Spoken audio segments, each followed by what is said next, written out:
Dobré ránečko všetkým. Tak ako ste sa vyspali, slniečka? Ja som mala dnes veľmi, veľmi príjemnú noc, konečne som sa tak kvalitnejšie vyspala. Možno aj tým, že som sa bola večer prejsť. A dnes by som vám chcela ukázať 3 produkty, ktoré používam, keď si už vlasy umýjem. To znamená, keď ich suším a nejakým spôsobom stylujem. Ja si vlasy nežehlím, nenatáčam, ani si ich nekulmujem na okrúhlu kulmu. Ja si ich len tak zľahka dole hlavou vysuším. A predtým, ako to idem vôbec urobiť, tak používam Flat Iron Spray a tento je od Kalos fakt za pár euro.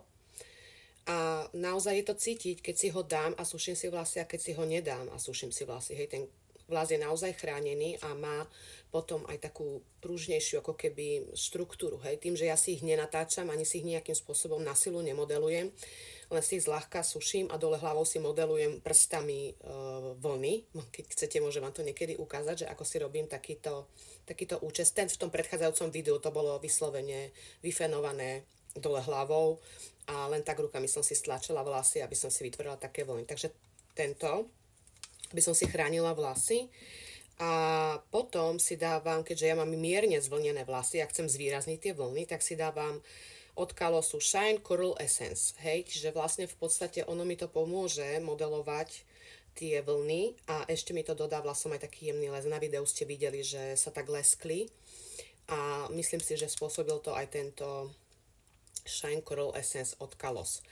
A ešte som vám zabudla povedať, predtým ako tieto dva výrobky nanášam, ja si dávam vlasové krémy, ako nedávam si nejaké iné produkty. Mne veľmi začalo vyhovovať vlasový krém a momentálne používam tento Fruits od Garnier.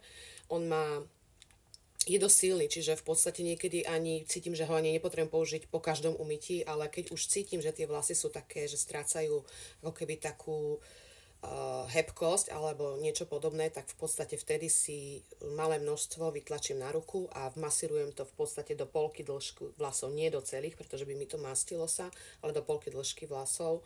A tento krém som si kúpila minulý rok a pozrite sa, koľko tam toho ešte mám. Čiže naozaj netreba toho veľa. Tak to by bolo v dnešnom videu rýchlom všetko. Ja vám prajem nádherný deň a som zvedavá, aké video vám pripravím na budúce.